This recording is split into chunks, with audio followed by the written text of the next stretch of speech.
All got that on your VCR. That's one to keep for sure. Don't call us and ask for copies now. Coming up, of course, the men's semifinal number 2, the number 2 seed.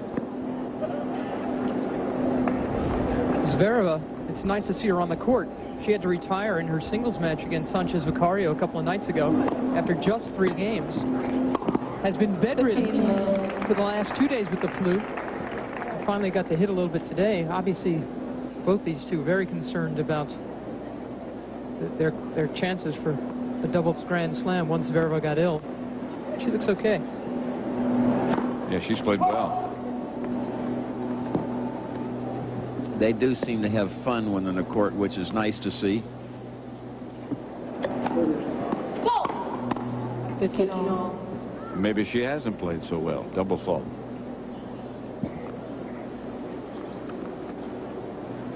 Sukova earlier today lost to Steffi Graf in the women's championship.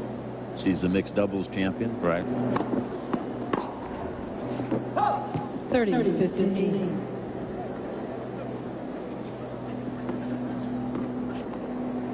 I whispered in Sukova's ear after the presentation. I said, you know, I know you don't feel too good at the moment, but there are 126 women that would love to be out in your position right now. What did she say? She smiled and said, thanks.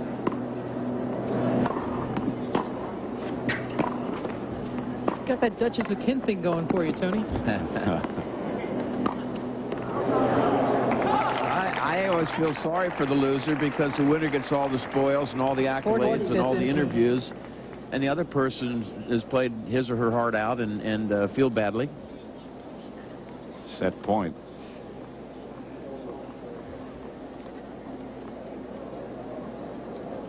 Bill Walsh, when he was with 49ers, was talking to us one time at a Super Bowl, saying he felt too much credit went to the champion, whoever won it.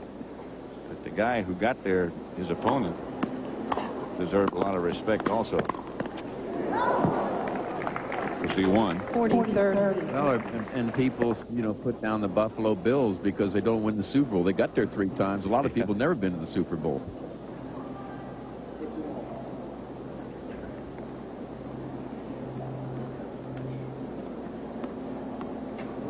Still set point.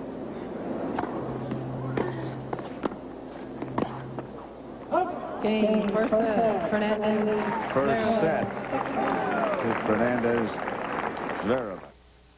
I want to tell you. Tomorrow, as time permits, we're back for the men's singles final.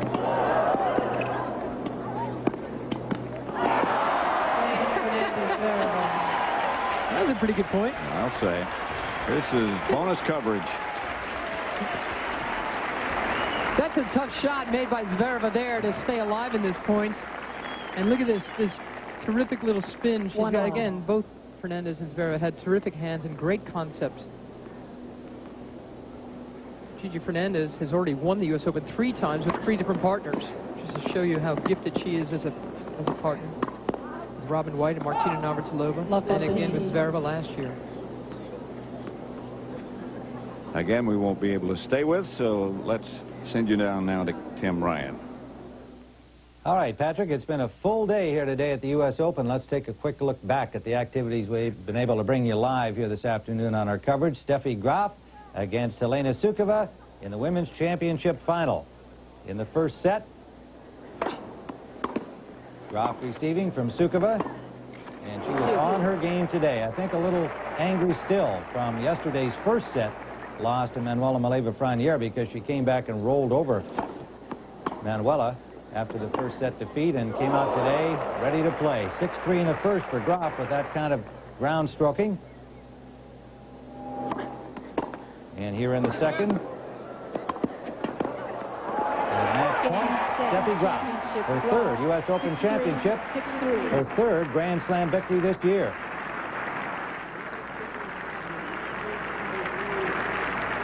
Great job by a great champion, 6-3 and 6-3 over Helena Sukova, who's had a very good tournament herself. And now on the men's side today in the championship where he will meet Pete Sampras, 6-1, 6-7, 7-6, and 6-1 for Pielin, who showed a lot of shot-making ability. Pete Sampras later in the day defeated Alexander Volkov in straight sets, and so it'll be Sampras and Pielin tomorrow at 4 o'clock Eastern Time following NFL football coverage here on CBS. That's the men's championship at 4. Day of USA's extensive live coverage of the U.S. Open, celebrating its 112th year here at the National Tennis Center. Friday night, the 9th-seeded doubles team of Amanda Coetzer and Ines Gorrochategui continued their surprising run to their first Grand Slam final. Their opponents today will be 3rd-seeded Arantxa Sanchez Vicario and Helena Sukova, who upset Natalia Zvereva and Gigi Fernandez on Saturday in 3 sets and spoiled their chance for a doubles Grand Slam. Sukova has made it to the singles, mixed doubles, and now the women's doubles final this year at the U.S. Open. The women's doubles final coming up next on USA. And welcome back, everybody. It's a beautiful day for the women's doubles final. Sanchez Vicario Sukova, the 3rd seeds, against Coetzer Gorrochategui, right here on the stadium court at Flushing Meadows, New York. Temperature 69 degrees, wind just 9 miles per hour right now. A beautiful sunny day, not too much humidity, and the forecast very pleasant. Well, hello everybody, I'm Linda Pence. Welcome back for what promises to be a great match today, the women's doubles finals, and an exciting one right here on the stadium court. With me today, 2 Grand Slam champions in their own rights, Virginia Wade and Tracy Austin. Welcome. And first of all, Tracy, this team of Sukova and Sanchez Vicario, the 3rd seeds, they had a great win here yesterday. They beat the team that wanted the Grand Slam. Should be pretty confident coming in today. Yeah, Linda, I think this team is going to be the favorite. They are 3rd seeded. One thing to look for, though, is that Helena Sukova has played a lot of matches in the last few days. Won the mixed doubles title on Thursday, came up with a big win over Arantxa Sanchez Vicario on Friday, played the women's doubles finals yesterday, and then, of course, stopped the Grand Slam bid for Zvereva and Gigi Fernandez. So she might be a bit tired, and these 2 teams have only played once, with Gorrochategui and Coetzer coming up with a win. So with Sukova maybe feeling it a little bit, Virginia, how do you like the underdog team of Coetzer and Gorrochategui? Well, by far they are the most inexperienced of the team. In fact, Ines Gorrochategui has only played this tournament for the first time, so it's an incredible effort to get to the final. If things go right for them, if they don't feel the pressure of being out there in a Grand Slam final, they could do very well. Well, it should be an interesting matchup then with the underdogs, as we said. In their first ever U.S. Open, they've had quite a good year together, however, playing a team who have really had a lot of success with 9 titles behind them. We'll take a look there at the draw. Sanchez Vicario and Sukova had that big win yesterday against Gigi Fernandez and Natasha Zvereva, who were going for the Grand Slam, the calendar slam. They didn't make it. Big upset. Coetzer Gorrochategui have had a pretty easy run here to the final. The last team they beat, Basuki, Miyagi, unseeded, so they are really looking to have a good one today. We'll be back in a moment with the women's doubles final on a beautiful day here in New York.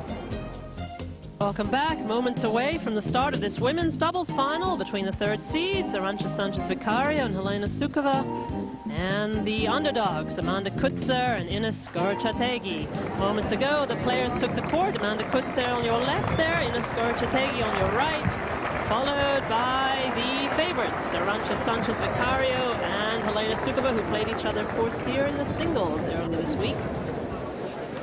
There they are, lined up at the net, a tradition here before each final for the finalists to pose for the photographers before the match. This is a big occasion for both teams. Certainly this team here that we just saw, Coetzer and Gorrochategui, unused to this kind of experience. Arantxa Sanchez Vicario has been in finals many times before. You see Arantxa Sanchez Vicario, just 21 years of age, 5'6½", from Barcelona, Spain. She's going to go up to number 2 in the world in singles after this tournament. She's ranked number 6 in doubles. And I think that doubles has really helped her singles game. It's made her more aggressive, feels more comfortable at the net. She's usually in the finals of both singles and doubles this year.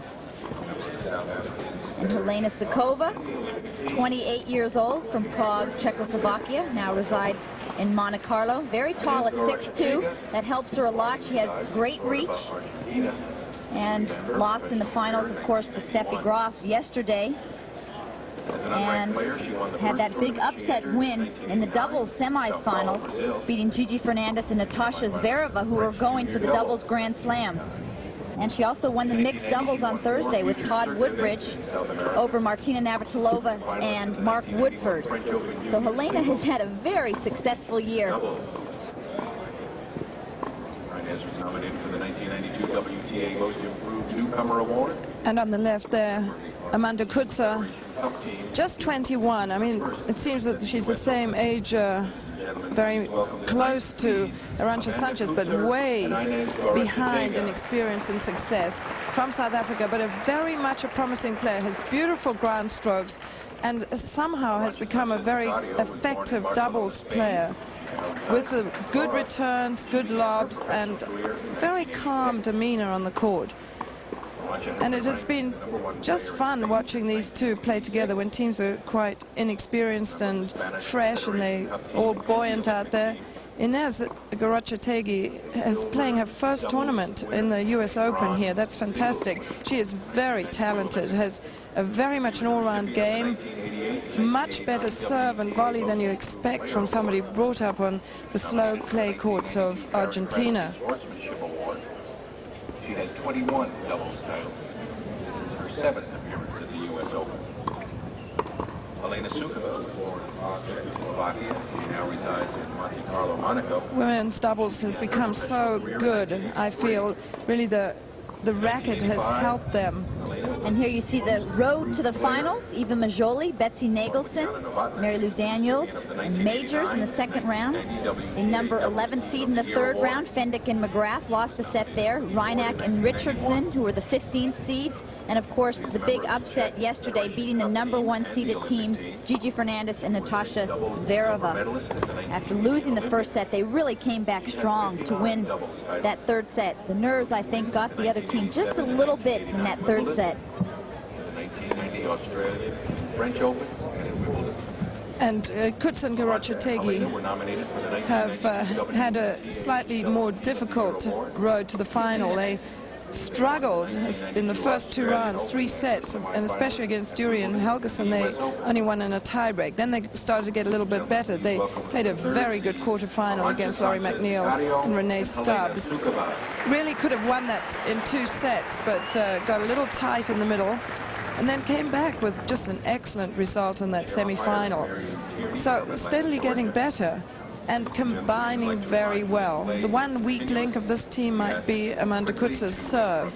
She doesn't have a huge serve, and she also has not been getting a very high percentage of first serves in. And of course that really is the key to doubles, getting a lot of first serves in. But as long as they don't get overwhelmed with the moment of being out here, you know, it's big being in a final of a Grand Slam. It may help them that the stadium isn't quite full yet. You know, it takes a while for people to come in on this final Sunday. This would be such a terrific feather in a cap if she could win this. Hasn't won a doubles title this year. They did actually win one together last year in Toronto. It was the first time they ever played together. She's a good singles player. She's had wins over Jennifer Capriati and over Sabatini. Last year and this year she beat Jennifer, although she has been beaten since by her. Virginia, this team has only had to play 1-seeded team in order to get to the final. As you see the chair umpire. Ladies and gentlemen, this final round match it's a big honor for them to be in the chair on the final stage too. Vicario, Sukova won the toss of the coin. Neeland and Novotna were the 2nd seed, and they lost in the second round of this tournament. I think Novotna went over on her ankle a little bit in the second round loss, and also Mary Jo Fernandez had to pull out of the singles with doubles with cramps in her stomach, and of course she had to pull out of the doubles as well. So the bottom half of the draw was a little bit weaker than the top, but these two have come through very well. So taking advantage of those gaps in the draw. Coetzer and Gorrochategui quickly. Thank you. Preparing to start this match against Arantxa, Sanchez, Vicario, and Helena Sukova, as we look at them there. They've had a lot of tennis, those two, this tournament. Gorrochategui and Coetzer, of course, lost early. Both of them in the singles are probably, as you mentioned, Virginia, feeling fairly fresh today, and lots of energy for them. So Helena Sukova will be first to serve in this women's doubles final.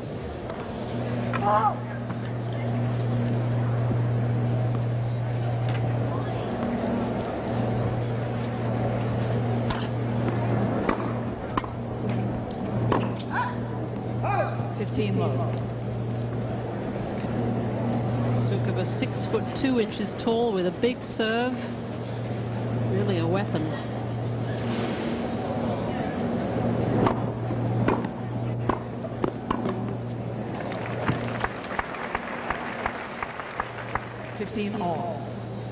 And just a great help to get off to hitting the ball well, and the opening couple of points, a good return and a solid volley. 30-15. Following such an integral part of the doubles game, and it's good, Virginia, to see people who are maybe used to staying back more coming in to net a lot in this match.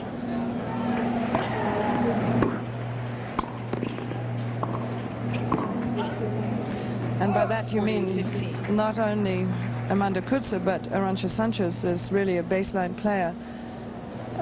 Really, if you think of the Sukova-Sanchez-Vicario team, you really consider that you have to give Sukova her serve and try to break Arantxa. So Sukova holds serve easily in the first game. We'll be back with more in a moment. 15 in this game.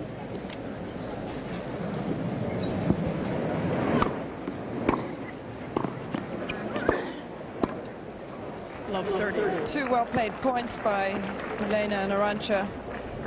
This is where the experience might show. This is where you want to go for the break, too. 5-4 ahead. Start the next set serving.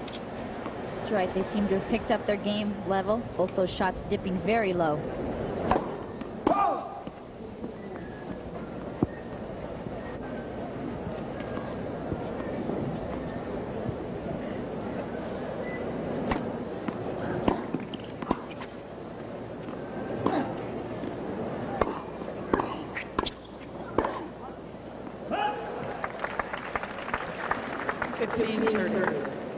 Both these players have such good loves, but it seems to me that it's been Ines who's been hitting most of the overheads, and she has such a good overhead. I just wonder why they don't try to lob Amanda Coetzer a little bit more, especially as she is the shorter player. 15-40. 2 break points and 2 set points. First break points of the match.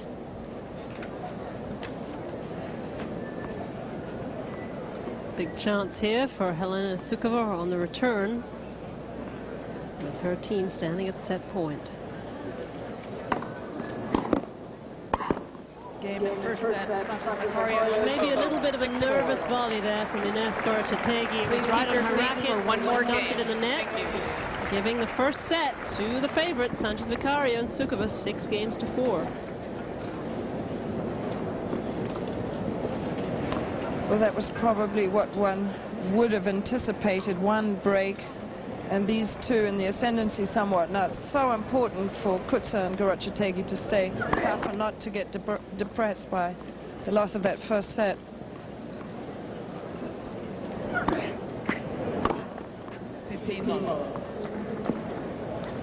These two are such good doubles players, Arantxa and Sukova, that if they can get their noses out in front, they will just go streaking ahead.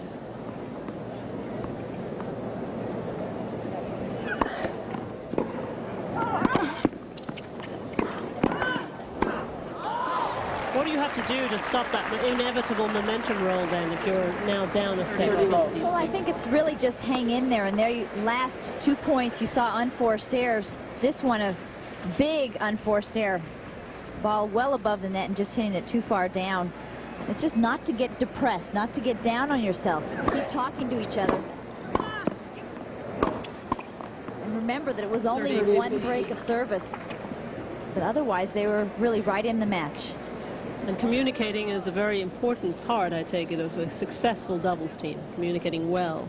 Very much so. I think, usually you'll have one that talks a little bit more than the other. If one player gets down and depressed, the other one has to stay positive and get them back into it.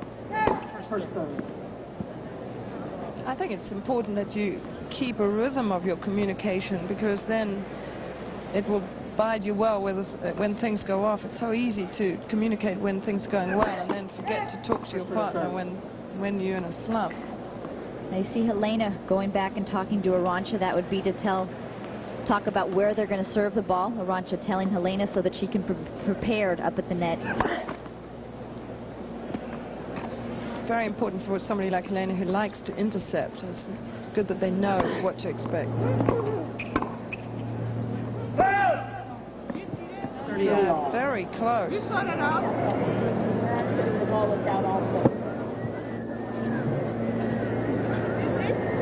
Sitting the ball looked out also. It looked awfully close. Mary Lutini is not going to make an overrule on such a close call. Ladies and gentlemen, please stand by for the presentation of the award.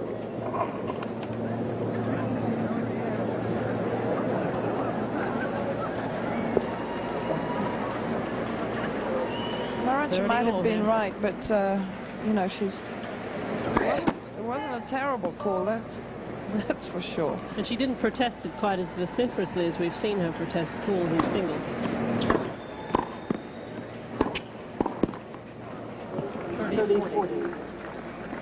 It's interesting, though, isn't it? From 30 love up, suddenly a break point against them. A little lost in concentration, perhaps, after that dispute? Definitely.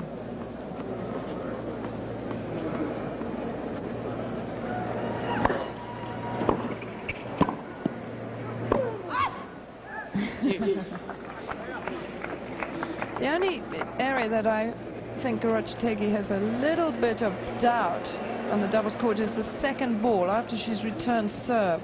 She sometimes isn't sure whether to come in or where she should be, covering the middle or the alley. I guess that's one of the problematic areas of doubles. Exactly. And I actually think it's a little bit easier to make that decision in the right court, in the deuce court, rather than in the ad court. Arantxa moving into the net. Top spin serve allows her time to get into the net very close before the service line when she hits that first volley.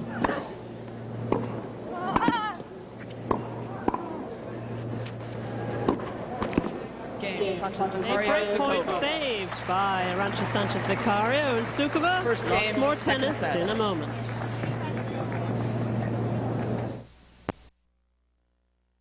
She's serving to keep herself and partner Amanda Coetzer in this match. This is the women's doubles final. Gorrochategui Coetzer are trailing 5-2 in the second set, having lost the first 6-4 to Sukova and her partner Arantxa Sanchez Vicario. Gorrochategui's got to be feeling the pressure now. She's lost the last two times that she served, she lost her serve. So you remember those things and you feel that pressure.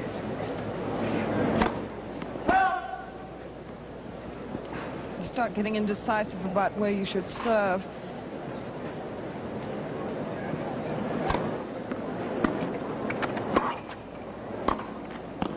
And it's really the Arantxa return that is hurting her so much. Arantxa supremely solid off the return of serve, and she always rolls it off both sides right down at their feet. It doesn't give you a chance to get in.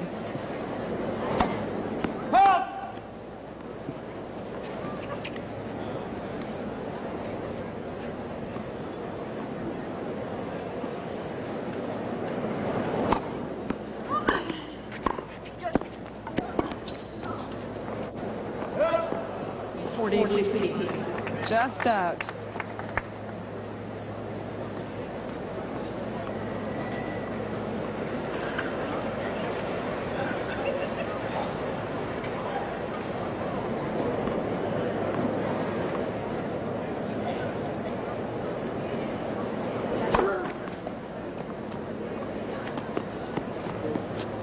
missing a few more first serves too, probably trying to force a first serve.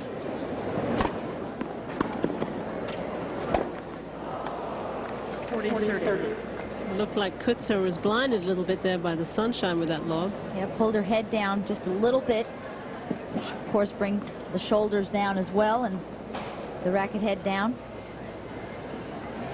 Still 40-30 here for Gorrochategui, trying to stay alive in this match.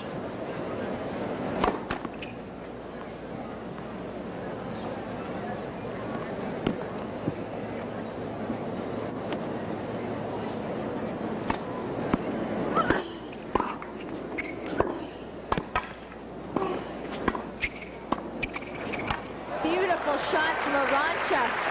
Took it out of the air. A couple of great ground strokes. Decided to come into the net. But this last one, just great touch. Gets the beautiful angle, dipping at their feet. Just takes all the pace out of that ball.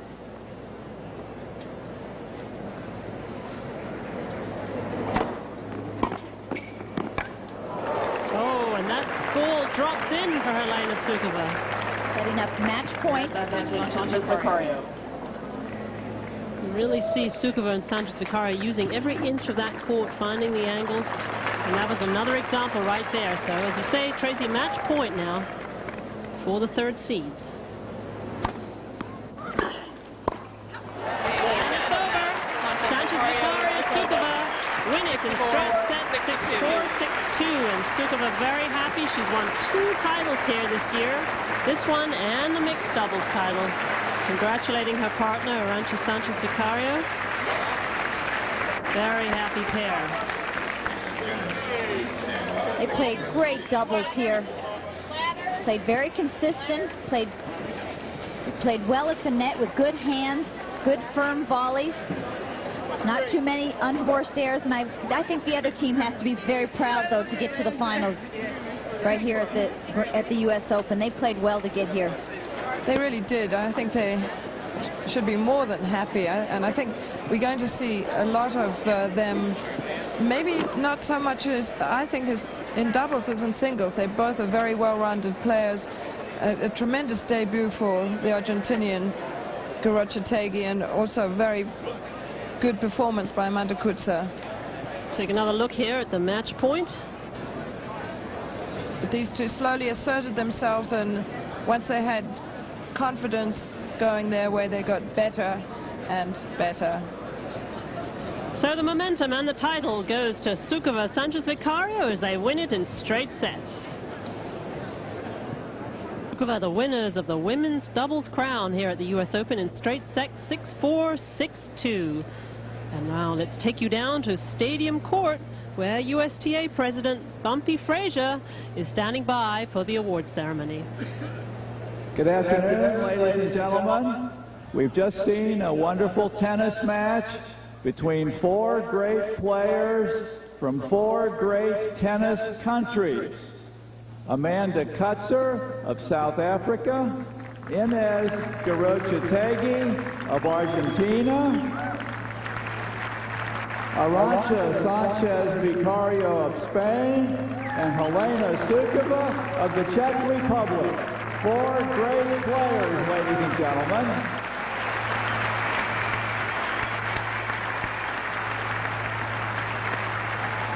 At this time, I would like to introduce the chair umpire for this match, who along with all the U.S. Open officials has done a great job this past 2 weeks.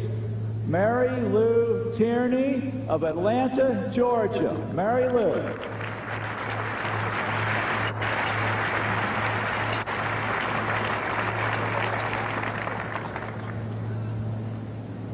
Ladies and gentlemen, the United States Tennis Association is very proud to be hosting the 25th anniversary of the U.S. Open.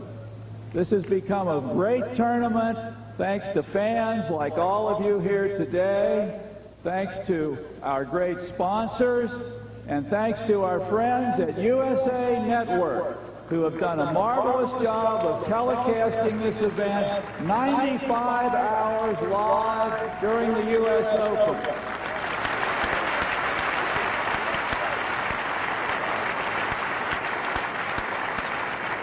At this time, I would like to introduce Ann Marks, Vice President of Kraft General Foods, who will first present the checks to the runners-up. Ann Marks. On behalf of Capio Iced Cappuccino, I'm proud to present the runners-up check in the amount of $100,000 to Amanda and Ines.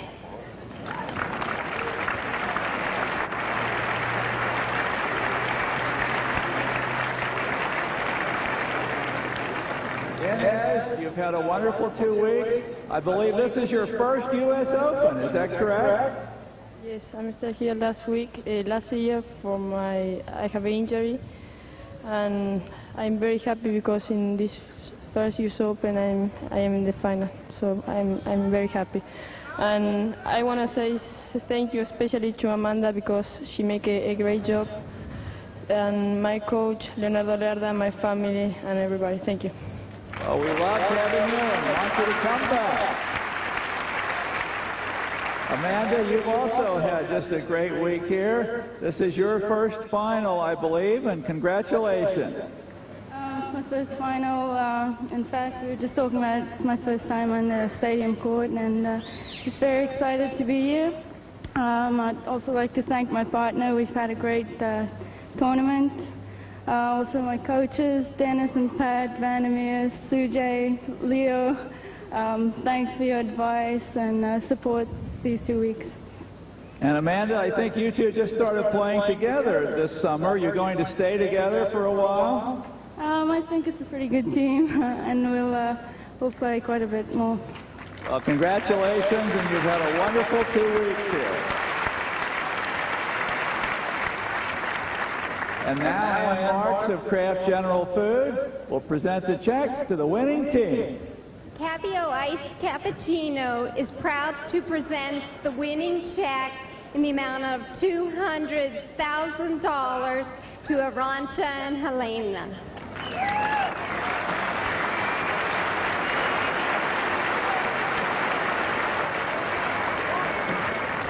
Now, Helena, every time I've been out here for a presentation this week, you've been here.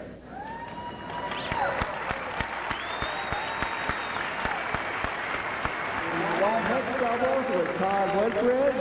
You were the great finalist yesterday, and now with Arantxa, you're a champion again. Congratulations on a wonderful week. Thank you very much, and I promise I won't be here tomorrow. We'll miss you. Arantxa, you're a fabulous player. You're a great champion. You and Helena are just a wonderful team, and I hope you stay together for a long time. Well, I hope so. I think that Helena's having a great week. She beat me in the singles, but we came back playing doubles together. We won, and we are very happy that, you know, it's the fourth tournament we play only this year, and it's not been so bad. So we are happy, and we hope to come back, you know, and next year and continue, you know, playing the rest of the other tournaments. You're a wonderful team, and we congratulate. I just want to say thanks to Helena for playing with me this week. It's been good. And also to my friends, my family, and all the supporters, and especially my friends from Infinity who let me drive unbelievable Key 45. So thank you very much. I hope I can keep it. I can have to return it. Thanks.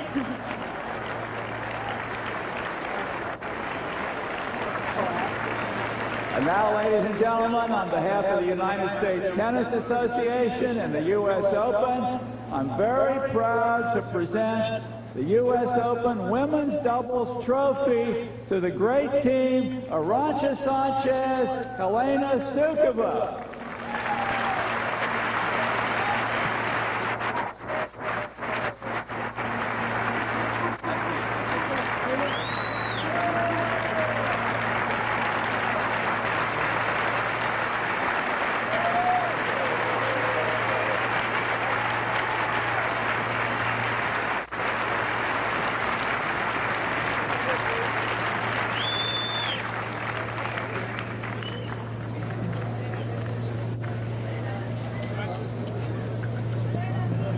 The women's doubles champions, Arantxa Sanchez Vicario and Helena Sukova, with the trophy in hand.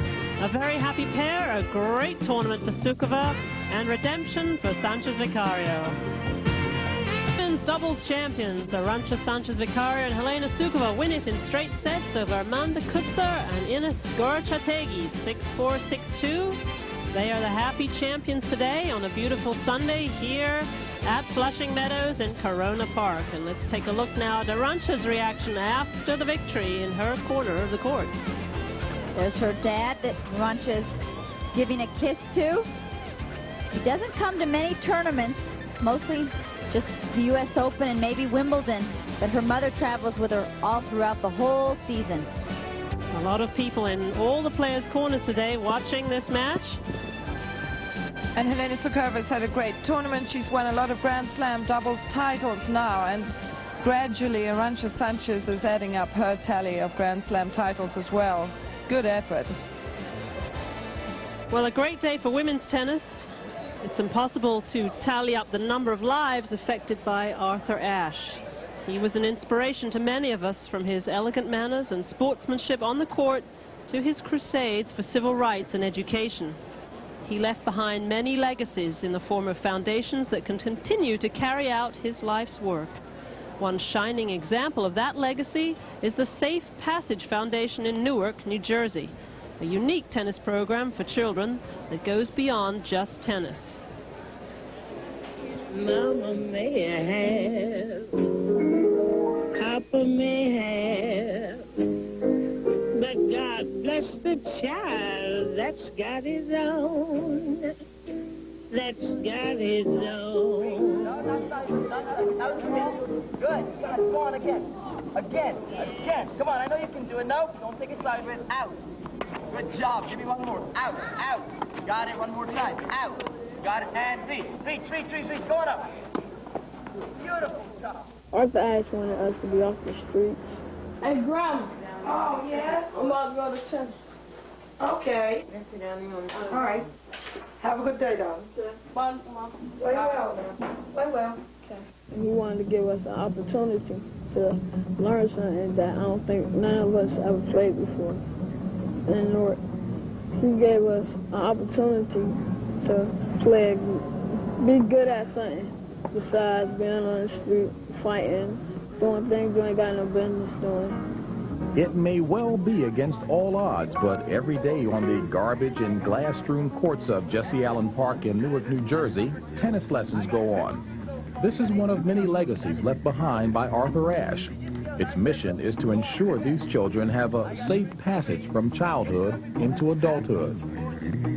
14-year-old Jamal Wilson is one of the 6,000 children who have come to learn the ingredients of the game. But this is no ordinary program. The recipe for this program is 2 parts tennis, 1 part life skills. They try to keep us, tell us about how to control our anger. Like, you can't win at all of the matches. You win some, you lose some. And they talk to us about how to improve our strokes. And they talk about not to argue so much. It don't make no sense to argue about, I was here first in line, like things like that. They tell us about that. They tell us about drugs, how to avoid them, and they tell us how to avoid peer pressure, those kind of things. But it'd be really, when you think about it, it's for our benefit.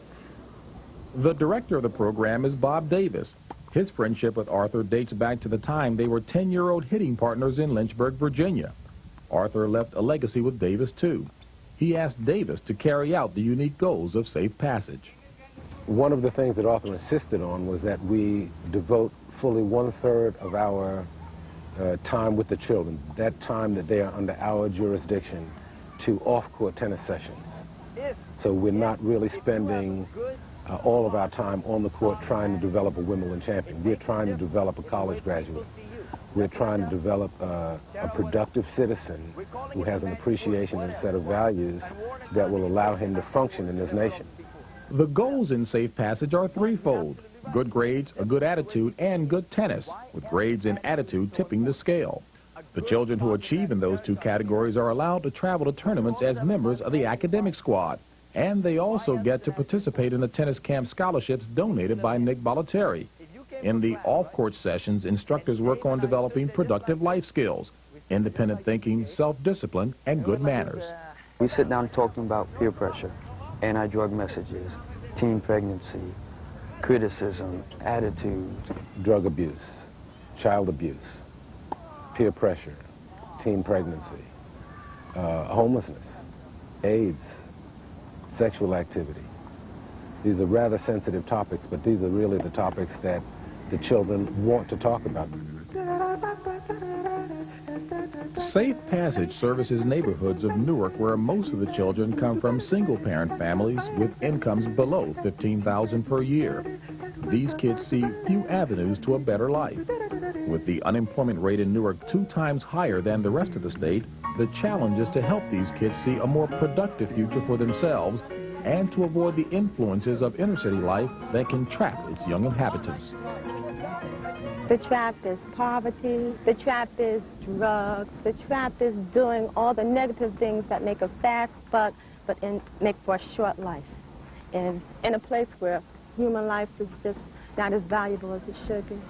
In '88, we had one of our instructors had a gun put to his head. And Arthur spoke to that instructor. We were on this person's court. He said, this is my territory. This is my neighborhood.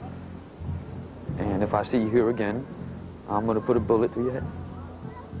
And we said, we're here to do something good, and with the mayor's help, we had police protection for the first, I'd say 3 months of the program at that site. And from there on, it's been smooth sailing. Arthur really wanted to make a difference in that neighborhood. That was what he wanted. He wanted that neighborhood to be the example that we could turn this type of situation around. Each summer, there is an exhibition where in years past, Arthur Ashe would take great pleasure in awarding the certificates and plaques to children who got straight A's in school. This was his pride and joy. He wanted every child in the program to get academic scholarships and to go on to college. Arthur was a dreamer. I think it was Robert Kennedy said you should imagine how things should be and say, why not? Why are they not like that? And that's one of the things that Arthur used to do. He used to dream out loud, and I would then be the person that would implement his dreams. And so maybe I have to start dreaming a little bit now. He left a legacy, and the children in this program stand up as glowing examples of that legacy every day, because they are staying in school, they are staying out of trouble, they are graduating, and they are going to college, and that's what Arthur wanted for them.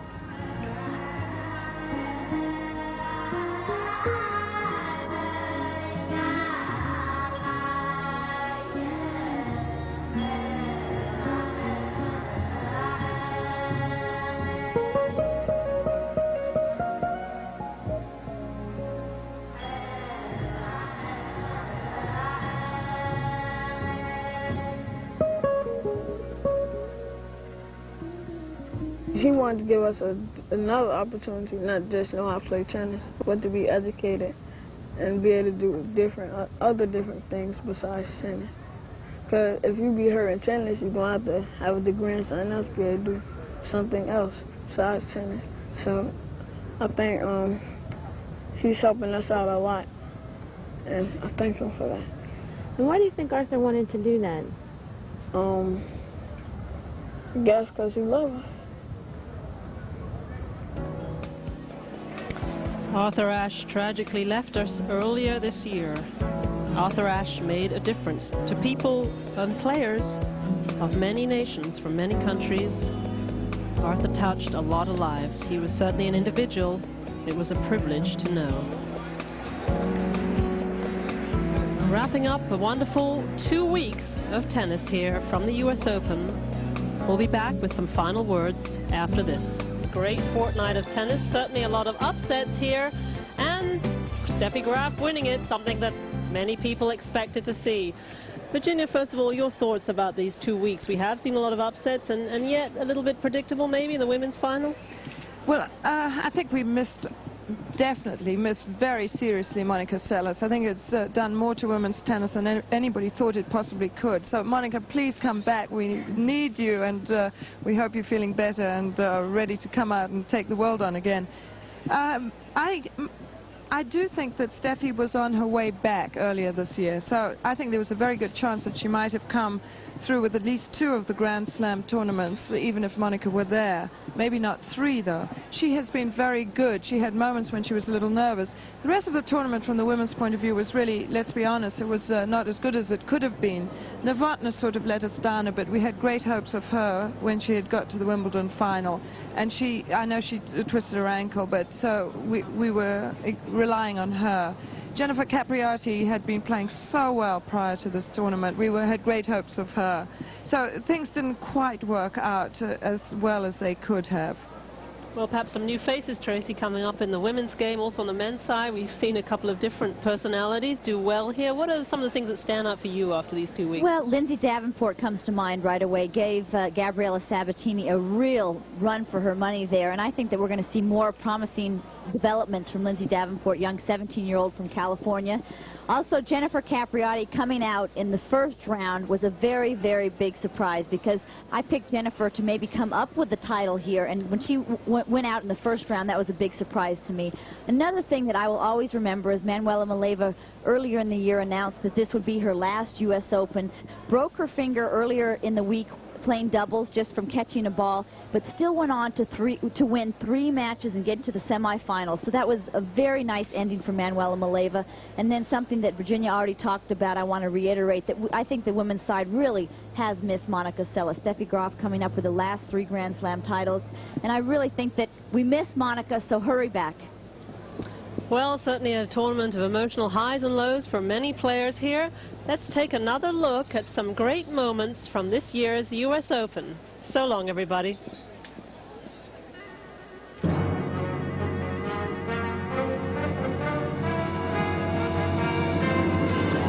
It had to be you.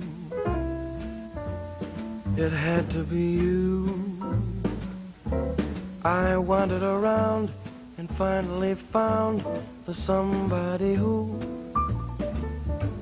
could make me be true, could make me be blue, or even be glad just to be sad, thinking of you. What are you looking at? Strike the pose.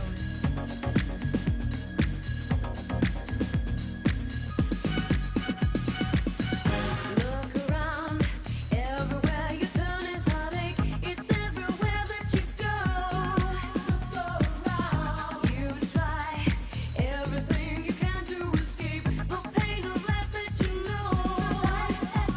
All else fails and you long to see something better than you are today.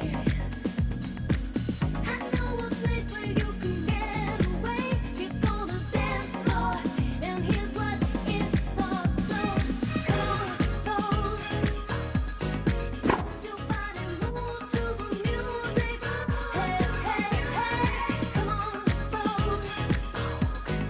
let your body go with the flow. You know you do it.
I thought you had to be you.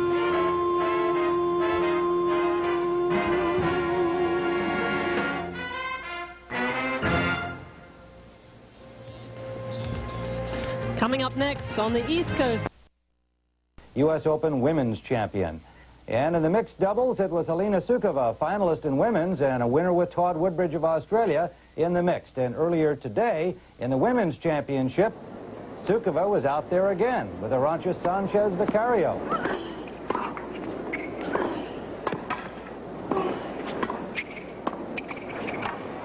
And it was another championship for Sukova, 6-4 and 6-2. She won herself close to $400,000 along with yet another trophy. Congratulations to her and her partner, Arantxa.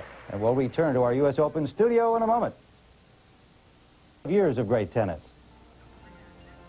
Don't forget, next week...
That's why